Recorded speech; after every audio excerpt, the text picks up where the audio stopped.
میں نے پڑھی اس میں اللہ تعالیٰ نے انسان کی عظمت کا بھی بیان کیا کہ جس بلندی پر میں نے تجھے کھڑا کیا کوئی نہیں کھڑا۔ اب ذرا منظر دیکھیں نا، اللہ فرماتا ہے اِنَّا عَرَضْنَا الْأَمَانَةَ عَلَى السَّمَاوَاتِ وَالْأَرْضِ وَالْجِبَالِ، جسامت میں ہم سے کروڑوں گنا بڑے، آسمان ہے، زمین ہے، پہاڑ ہے، انسان اس کے سامنے کیا 5-6 فٹ کا آدمی کیڑا ہے، وہ اتنے بڑے بڑے، ایک طرف وہ کھڑے ہیں۔ اب مسئلہ ہے کہ اللہ تعالیٰ اپنی امانت سپرد کرنا چاہتا ہے، اعتماد کرنا چاہتا ہے کہ کسی کو بھروسے کے لائق میں مانتا ہوں کہ وہ حق ادا کرے گا۔ زمین فیل ہو گئی، آسمان فیل ہو گیا، پہاڑ فیل ہو گیا۔ اللہ کہتا ہے ہم نے آسمانوں اور زمین اور پہاڑوں کے سامنے امانت پیش کی۔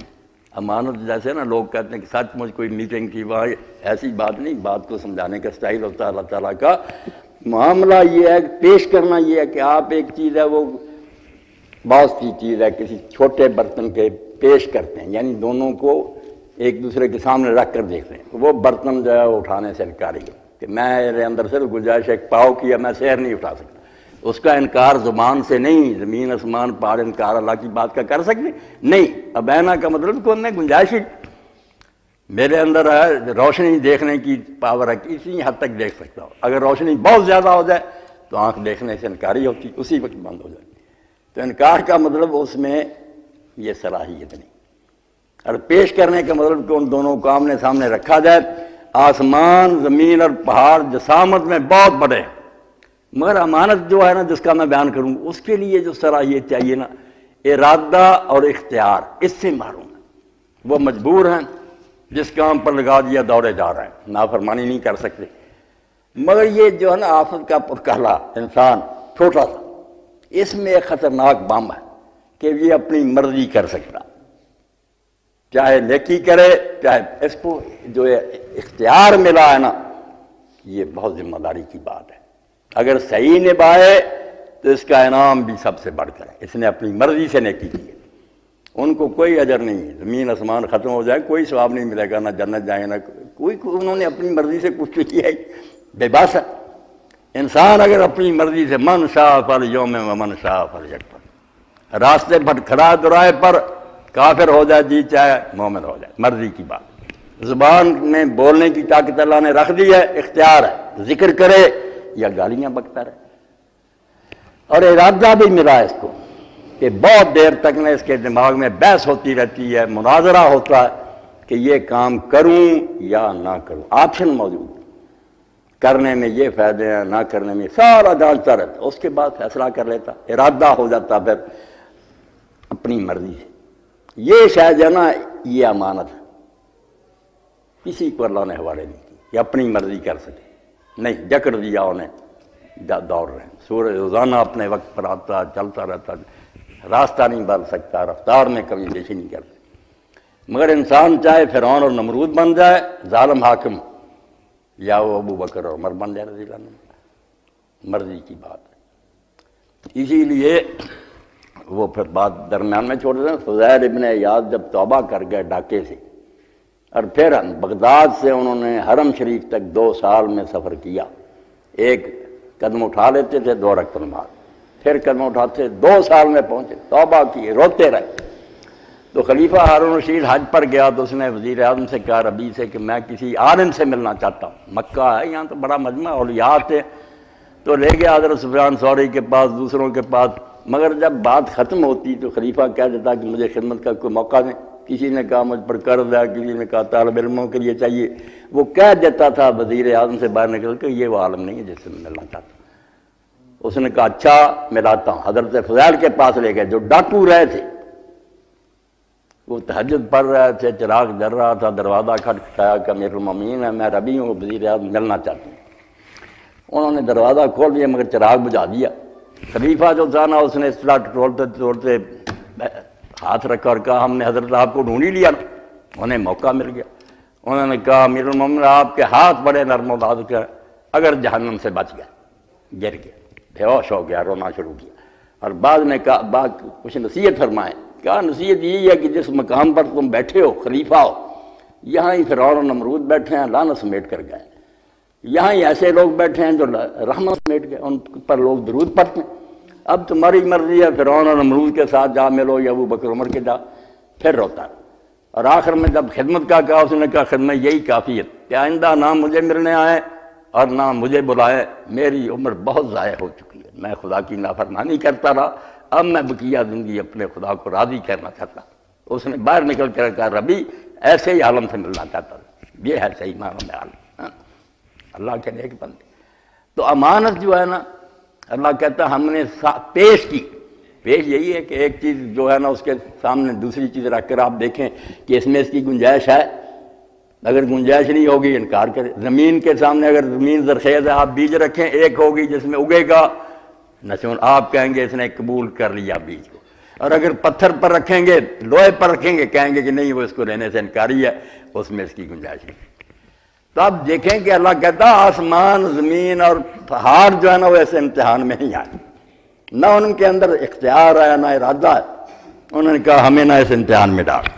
اِنَّا عَرَضْنَا الْأَمَانَةَ عَلَى السَّمَاوَاتِ وَالْأَرْضِ، یہ میں نے جو ہے نا موتی صرف تیرے اندر رکھا، تجھ پر اعتبار کیا کہ مرضی تیرے کرنے کی اجازت تجھے مل گئی ہے، مگر اب مرضی کو میرے حکم کے تابع کر دے گا تو تیرا شرف جو ہے نا فرشتوں سے ہی بڑھ جائے گا، تو آگے نکل جائے گا، احسن تقویم ہو جائے گا، اور اگر نافرمانی کرے گا تو تیری ذلت اور رسوائی کا بھی اندازہ نہیں، ثم رددناہ اسفل سافلین، تو اتنا نیچے گرے گا کہ اتنا کوئی نہیں گرا، امتحان بڑا ہے۔ اب آزادی ایسی شاید جس سے کوئی محروم نہیں ہونا چاہتا، جب حساب کتاب کے پھر لوگ کہتے ہیں ہمیں اللہ نہ پیدا کرتا، ہر کے اندر سے ہر کوئی چاہتا کہ پیدا کرتا، موت سے ہی بچنا چاہتا کہ زندہ ہی رہوں، اس لیے کوششیں کرتے ہیں کہ مرنے کے بعد ہی یار زندگی کو ہے، مرنا بہت مشکل ہے، انسان فنا نہیں ہونا چاہتا، زندگی بہت بڑی نعمت ہے، ارادہ بہت بڑی نعمت ہے، مجبور آدمی کسی سے زبردستی کام کرائے نا، وہ بیچارہ کہے یار مجھ پر ظلم کیا، میں نہیں کرنا مجھ سے، اس لیے جبر اور اکراہ ظلم ہے، اپنی مرضی سے کام کرنا انسان چاہتا ہے، غلامی سے نفرت کرتا ہے، چیز بڑی اعلیٰ، مگر جب سوال شروع ہوتا ہے پھر کہ بھائی تم نے آپ سوچ سمجھ کر کام کیا، اپنی مرضی سے کیا، جس کو ارادہ اور اختیار ملے گا، پڑھے لکھے لوگ ہیں، وہ پھر جواب دہی سے نہیں بچ سکتا، وہ آنسریبل ہوگا، اس کو بالکل ذمہ دار ہوگا، اور اس کو پوچھا جائے گا اس سمجھ کو کیوں کیا، کیوں اسی سے پوچھا جائے گا جو ارادے اور اختیار کا مالک ہے، بے بس سے نہیں پوچھا جائے گا۔ اگر کسی زبردستی کام کیا جائے، شریعت بھی یہ کہتی ہے کہ نہیں، کفر تک کا اللہ نے سورہ نحل میں کہا کہ اگر زبردستی کفر کے کرنے کہلا دیں کافر، اتنا ماریں قتل کی جائے کہ بیچارہ کفر بک دے، بلال کی طرح سارے مار تو نہیں کھا، تو اللہ نے کہا الا من اکرہ وقلبہ مطمئن، اگر دل اطمینان ہے اس کا ایمان پر، مگر ظاہری اس نے کلمہ کفر، کوئی گناہ نہیں، یعنی مجبوری کو اللہ کہتا ہے یہ کوئی شان نہیں، انسان جو اپنی مرضی سے کام کرے صرف اس کا میں ثواب دوں گا یا اس پر عذاب دوں گا۔ آزادی بڑی نعمت ہے اور زندگی بڑی نعمت ہے، مگر اس کے ساتھ چمٹا ہوا یہ کہ جواب کیوں کا دینا پڑے گا۔ اسی لیے آپ دیکھ لیں مسلم معاشرہ ہو یا غیر مسلم، مشرق سے مغرب تک، کافر ہے یا مومن، انسان کو جواب دہ سمجھتے، کہیں کوئی آدمی نہیں کہہ سکتا ہوش والا کہ نہیں جی میری مرضی میں نہیں، ٹریفک کے قواعد کیوں توڑے، یہ قانون کے خلاف کیوں کیا، کیوں پوچھتے ہیں ان سے، قانون بنے ہوئے ہر ملک میں، جان نہیں چھڑا سکتے، جو بے بس اور مجبور ہو اس کو سب معافی دے دیں کہ یہ پاگل ہے دیوانہ ہے، اس کو کوئی نہیں سزا۔ تو اللہ کہتا ہے ذرا ہوش کر کہ اس دنیا میں تیرا مقام کتنا بلند ہے، کہ آسمان زمین پہاڑ اس نعمت سے محروم ہے، کسی کو میں نے ارادہ نہیں دیا، کسی کو اختیار نہیں دیا، تجھ کو یہ نعمت دی۔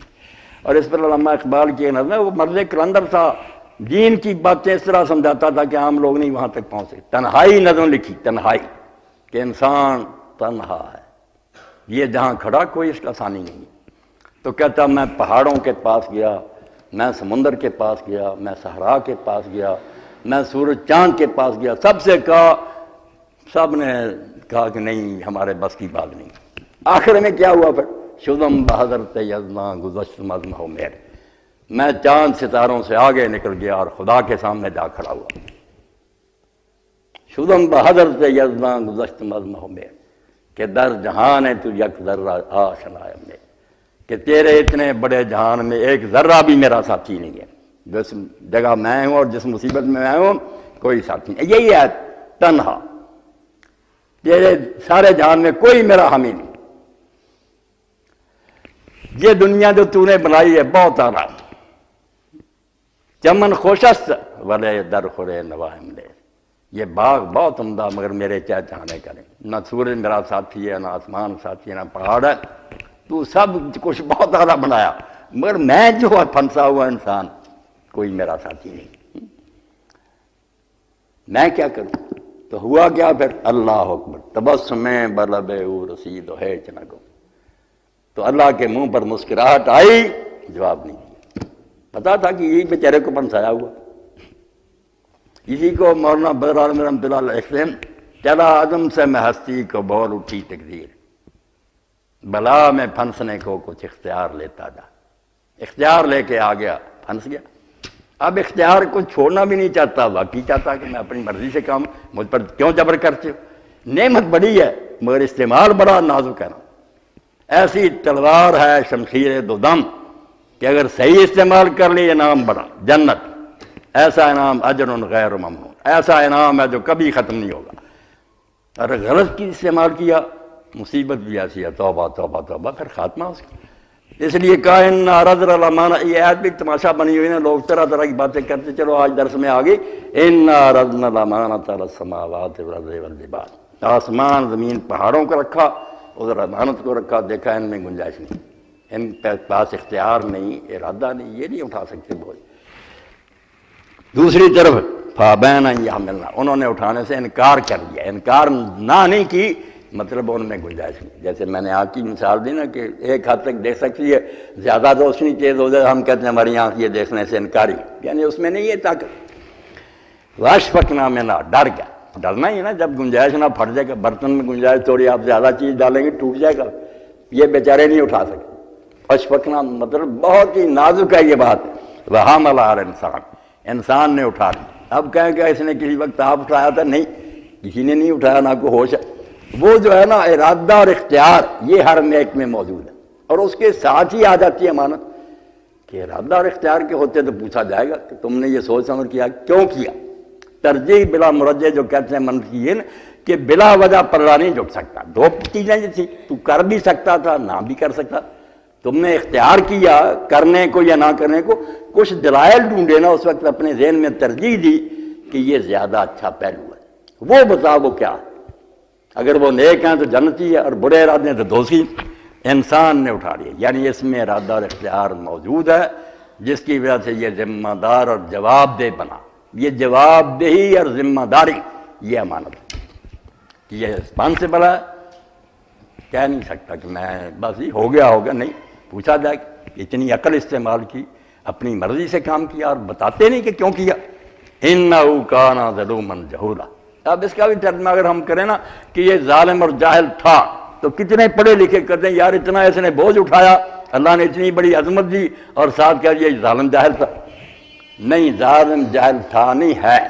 اور یہ بھی نہیں کہنا کہ سارے انسان، قرآن پاک پر آپ نظر رکھیں، زیادہ برے انسانوں کو الانسان کہتا قرآن، ان کا ذکر کرتا، نبی ولی نیک لوگ اس میں نہیں ہوتے۔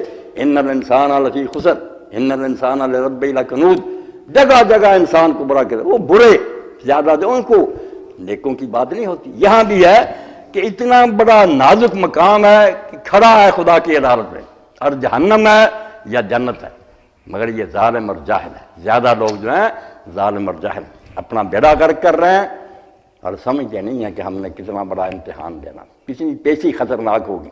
یہ ظالم اور جاہل ہیں، ان کو کہہ دیتے ہیں عربی زبان میں کانا، ایک ہوتا ہے تامہ، ایک ہوتا ہے ناقصہ۔ ناقصہ جب ہوتا ہے وہاں ترجمہ ہوتا تھا، مگر جہاں ہوتا نا تامہ وہ ہے۔ جیسے آگے آ گیا وَكَانَ اللَّهُ غَفُورًا رَحِيمًا، اب وہاں کہیں اللہ بخشنے والا اور مہربان تھا، اب نہیں کافری ہو جائیں گے، نہیں، بخشنے والا اور مہربان ہے، یہ کانا تامہ ہوتا۔ اب برے لو انسان جو نا زیادہ، ان کو سامنے رکھ کر کہتا اللہ وہ خیال کر، آسمان زمین پہاڑ اس جواب دہی سے بری ہیں، ان کے پاس آزادی اور اختیار نہیں، تیرے پاس ہے، تو اس سے پوچھا جانا کہ کیوں کیا، تو خیال ہی نہیں کرتا۔ انہ کان ظلوما جہولا، تو اپنے حق میں ظلم کر رہا، اللہ کا کچھ نہیں بگاڑ، اپنے آپ کو برباد کر رہا، آگ میں جائے گا پھر کیا بنے گا؟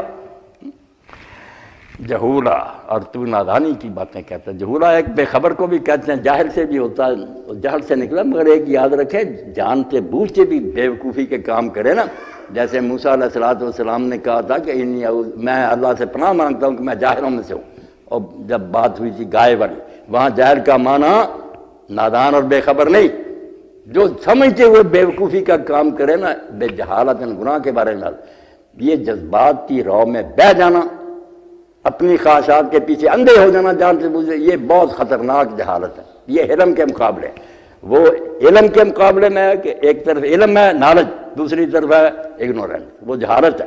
ایک طرف ہے علم کہ جو عقل جو بات سامنے رکھی ہے اس پر جمے رہنا، شریف آدمی والا کام، اس کے مقابلے میں جہل، نادانوں والی حرکتیں کرنا۔ اللہ اللہ تجہل احد علینا، کوئی ہم پر جہالت نہ کرے، فنجعل فوق جہل الجاہلین، ورنہ ہم جاہلوں سے بڑھ کر جہالت کریں گے۔ یہاں بے علمی کی بات نہیں، غلط حرکتیں۔ تو اللہ کہتا ہے اپنے آپ کو تباہ کر رہا ہے اور بالکل جانتے بوجھتے ایسی حرکتیں کر رہا جو شرافت کی باتیں نہیں۔ اب جو اس کا نتیجہ نکلے گا توبہ توبہ توبہ، لے ایک لام عاقبت ہے قرآن میں جس کو لوگ نہیں سمجھتے، ترجمے میں نہیں لکھتے تو تباہی آ جاتی ہے۔ سورہ اعراف میں کہتا کہ ہم نے انسانوں کو پیدا کیا تاکہ جہنم میں نہ ڈالیں۔ لوگ کہتے ہیں یار دوزخ کے لیے پیدا کر لی، نہیں، اس میں لام عاقبت ہوتا ہے کہ انجام یہ ہوگا، ہم نے نہیں پیدا کیا مگر جو حرکتیں کر رہا اس کا پھر رزلٹ یہ نکلے گا۔ اس لیے اللہ پاک فرماتا ہے زمین و آسمان کام کا ہے۔ خواجہ حافظ شیرازی رحمۃ اللہ علیہ نے منظر کشی کی اسی آیت کے کہتے ہیں آسمان بار امانت نہ توانست کسی، اور انسان عقل کر ہے، انسان آسمان یہ بوجھ نہیں اٹھا سکا تھا، قرائے فال بنا میں من دیوانہ دیوان، اس دیوانے کا ٹاس نکلایا کہ اس پر لاد دو، اس کو آزادی اور اختیار دے دو، امتحان اس کا ہوگا۔ اور ساتھ بڑی پیاری بات کی، قرآن بھی نکلا اس کے نام، مگر کیوں نکلا؟ بنا میں من دیوانہ دیوان، کیا بیان کرو اللہ کے بندو، کہا دیوانے کے نام نکلا۔ دیوانہ یہ ہے نا، باقی دیوانے نہیں۔ یہ کبھی محبت میں اس طرح دیوانہ ہو جاتا ہے کہ بالکل نہ دیکھتا ہے کہ پہاڑ ہے مصیبتوں کے، مگر چھڑانگ لگا دیتا ہے۔ یہ کسی فرشتے نے نہیں کیا، کسی دوسری مخلوق نے نہیں کیا کہ جانتے بوجھتے موت کی طرف جائے۔ جب میدان عہد میں سے لوگ دوڑ گئے تو حضرت انس بن نضر جا رہے تھے دودھ کی طرف، کافروں کی طرف، تو لوگوں نے کہا تم ادھر جا رہے ہیں، کہا جنت کی خوشبو آتی۔ شہید ہو گیا، 70 زخم تھے، اور بہن نے صرف جتنا انگلی سے پہچانا کہ بھائی کی لاش، ورنہ سارا ٹکڑے ٹکڑے ہو گیا۔ تو دیوانہ جو بن گیا کہ کسی میں یہ نہیں کہ وہ قربانی دے اللہ کے دین کے لیے انسان دیتا۔ اور آپ نے دیکھا کہ میدان کربلا میں بھی کیسا ہوا پھر، حدیث عشق دو بابست کربلا و دمشق، شاعر کہتا ہے دو ہی چیپٹر ہے نا عشق کی کتاب کے، ایک کربلا ہے ایک دمشق ہے، یک حسین رقم کر دو دیگر زینب، ایک حسین نے لکھ دیا کربلا میں، ایک زینب نے وہاں دمشق میں لکھا، کہ ظالموں کے درباروں میں وہ خطبے دیے کہ امام ابن حجر صحابہ میں لکھتے ہیں صحابہ کے حالات پر کہ اس وقت اتنی جرأت اور دلیری، 18 اپنے ہی قتل ہو گئے تھے، باقی ساتھی تو فاطمہ کی اولاد سے 18 تھے، سارا منظر دیکھا تھا اس بچی نے، مگر وہاں جب لیکچر دیے یوں معلوم ہوتا تھا کہ قبر میں سے علی نکل کر آ گیا، اتنی دلیری اور جرأت۔ یک حسین رقم کر دو دیگر زینب، اس لیے اقبال کہتے ہیں فرشتوں سے اللہ نے صرف سجدہ مانگا کہ تم سجدہ کرو تمہارے لیے یہی کافی، مگر انسان سے اس سے زیادہ مانگا کہ سجدے بھی کرنے اور سر بھی کٹوانا۔ اس لیے یہ بیچارہ بڑے مرتبے کا حامل ہے بشرطے کہ اس کو سنبھال کر رکھے۔ تو فرمایا آسمان زمین پہاڑ جو نا ان کو بھی ہم نے جانچا، ان میں یہ نہیں صلاحیت تھی، انسان میں تھی، اس کو ارادہ اور اختیار دے دیا۔ اب رزلٹ کیا نکلے گا؟ لِيُعَذِّبَ اللَّهُ الْمُنَافِقِينَ وَالْمُنَافِقَاتِ وَالْمُشْرِكِينَ وَالْمُشْرِكَاتِ، جو حق نہیں ادا کریں گے اپنے منصب کا، اتنے عظیم ہوتے ہوئے کمینے بنیں گے، ان کو پھر سزا بھی اللہ تعالیٰ بہت سخت دے گا۔ انجام یہ ہوگا پھر منافقوں کو، مرد عورتوں کو، مشرکوں اور مشرکات، یہی دو بڑے گروہ ہیں باغی۔ مسلمان سے گناہ ہو جائے تو وہ مانتا کہ گناہ ہے، شرمسار ہوتا، معافی مانگتا۔ جو منافق اور بے ایمان اندر سے مانتے ہی نہیں نبی سچا، بے ایمان، وہ شرک کر رہے ہیں، فرمایا نہیں تو پھر اللہ سخت سزا دے گا۔ جب عدالت میں کھڑے ہوں گے کچہرے میں، پوچھے گا کہ کیوں یہ کام کیے، نبی بھی آئے کہ تم نے نہیں مانا، اب جہنم ہی تمہارا انجام ہے۔ ایسی سزا ہے کہ یہ ختم نہیں ہوگی اب۔ وَيَتُوبَ اللَّهُ عَلَى الْمُؤْمِنِينَ وَالْمُؤْمِنَاتِ، اللہ تعالیٰ نے توبہ کا لفظ استعمال کیا۔ توبہ بندے کے لیے بھی آتا، بندہ توبہ کرتا، اللہ بھی توبہ کرتا۔ بندے کی توبہ ہوگی، آگے الہ ہوگا، حرف الہ آئے گا، حرف جار، کہ گناہ سے باز آ کر نیکی کی طرف پلٹ آئے گا، اللہ سے دور ہو گیا کہ اللہ کی طرف الہ ادھر پلٹ آیا۔ جب اللہ کا ہوگا وہاں پھر اللہ عین کے ساتھ یتوب اللہ علی المؤمن والمؤمنات، بہت شفقت کا کلمہ، اردو زبان اس کی متملی کے حق ادا کر سکے، کہا پھر رحمت اور شفقت سے اس کی طرف اللہ متوجہ ہوگا۔ بس جو نیک ہوں گے مومن مرد عورتیں، اللہ پیار سے ان کو دیکھے گا اور شفقت کی نگاہ ڈالے گا، اور جن کو بری سزا دی قرآن میں سب سے بڑی سزا یہ آتی کہ اللہ ان کی طرف دیکھے گا نہیں، ان سے بات نہیں کرے گا۔ جس کے اندر عشق کا ذرہ ہے نا، وہ جانتا ہے کہ محبوب بات نہ کرے اور دیکھے نہ، اس سے بڑی کوئی قیامت نہیں۔ اللہ کہتا ہے لا ینظر اللہ، میں تو ان کو دیکھوں گا بھی نہیں اور نہ ان سے بات کروں گا۔ جلتے رہ جائیں گے پھر، مگر مومنوں سے باتیں ہوں گی، ان کو اللہ نظر رحمت سے دیکھے گا۔ وَكَانَ اللَّهُ غَفُورًا رَحِيمًا، اور بہت ہماری تسلی کے لیے فرمایا کہ اللہ بہت بخشنے والا، بہت رحم کرنے والا۔ اگر تم حق ادا کرنے کی کوشش کرتے رہو گے، میں سمجھتا ہوں کہ تمہارا مقابلہ بہت سخت دشمن سے، ابلیس ہے، تمہارا اپنا نفس ہے، معاشرہ ہے، ساری خامیاں کمزوریاں تمہارے ساتھ ہیں، مگر یہ نہ ہو کہ گر پڑے اور وہیں دھرنا جما کر بیٹھ گیا۔ یہ نہ کرنا، اپنے باپ آدم علیہ السلام کی طرح کرنا کہ گرا مگر پھر اٹھا اور پہلے سے زیادہ مرتبہ پا لیا۔ ثم اجتباہ ہدا، اللہ نے پھر اس کو چن لیا پہلے کی بجائے اور اس پر رحمت فرمائی، نبی بنا دیا۔ گر کر اٹھنا پھر کوئی بات نہیں، گرتے پڑتے آؤ گے، میں کہوں گا کہ واقعی شاباش ہے، تم نے بڑا مقابلہ کیا، کمیاں کوتاہیاں ہوں گی۔ وَكَانَ اللَّهُ غَفُورًا رَحِيمًا، دیکھیں نا غافر ذنب بھی قرآن میں آتا ہے، مگر یہاں غفور کا غفور مبالغہ کا سیگا کہ اللہ تعالیٰ بہت زیادہ بخشنے والا۔ پرواہ نہ کرو، نیتیں نیک ہوں گی تو اپنی حد تک تم چلتے رہے، رخ سیدھا رہا، منزل نہیں بدلی، تو پھر اللہ تعالیٰ کوتاہیاں بخشنا والا ہے، بہت بخشے گا۔ رحیمہ، اور وہ بہت مہربان ہے، یہ بھی موازگہ اور صفت مشبہ ہے کہ ایسا ہمیشہ رحم کرنے والا، کبھی ظلم نہیں کرتا۔ جس کو ہم کہتے ہیں نا عذاب اور سختی، یقین جانے وہ بھی رحمت ہوتی ہے۔ جیسے سانپ کو مارنا انسانوں کے حق میں رحمت، ظالموں کو سزا نہ ملے نیکوں کو مار دیں۔ تو اللہ تعالیٰ نے فرمایا تیرا مرتبہ بہت اونچا ہے، مگر مقام نازک بھی بڑا ہے، سنبھل کر رہ۔ اگر تو حکم مانتا آ گیا تو انعام بھی بڑا، اور اگر تو نے نافرمانی کی تو یاد رکھ جو سزا تجھے ملے گی نا وہ کسی کو نہیں ملی۔ اس لیے ہمیں بالکل اس بارے میں قرآن کو اپنے لیے رہنما بنانا چاہیے۔ اور اللہ تعالیٰ نے جیسے مجھے اور آپ کو جو تندرست ہیں 2 آنکھیں دی، ایک ہی دیر تک گزارا تو ہو جاتا مگر نہیں، وہ انعام پورا نہ ہوتا 2۔ اسی لیے جوڑے جوڑے کا قرآن میں بہت ذکر ہے، زوجین 2 کہتا ہے، 1 دوں تو وہ بھی ٹھیک ہے، مگر جب 2 چیزیں دی جائیں تو پھر بہت انعام مکمل ہو گیا۔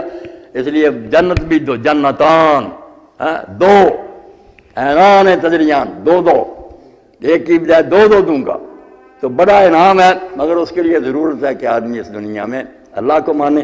تو ہدایت کے لیے اللہ نے کبھی ایک ذریعے پر اکتفا نہیں کی۔ کتاب بھی اگر وہ چھاپ کر فرشتوں کے ذریعے دنیا میں پھیلا دیتا، جیسے یہ منکرین حدیث کہتے ہیں کتاب کافی ہے، وہ کتاب کافی ہوتی تو کافر تو کہتے تھے کہ فرشتے کتاب دے دیں، لکھی لکھائی آسمان سے آ جائے، دے دیتا، مان بھی جاتے کہ ٹھیک ہے اللہ کی کتاب ہے۔ اللہ نے کہا یار تم جو کہتے سے ہدایت کا نظام نہیں نہ پورا ہوتا، کتاب آ جائے گی، کتاب کی تشریح کون کرے گا؟ جس کا جو جی چاہے گا اپنی مطلب کرتا رہے گا۔ اس لیے کتاب آئے گی اور کتاب کے ساتھ رسول آئے گا، تنہا نہیں آئے گا، نہ رسول خالی آئے گا، کتاب ہوگی اس کے پاس، اور کتاب کے ساتھ بھی رہبر ہوگا۔ یہ 2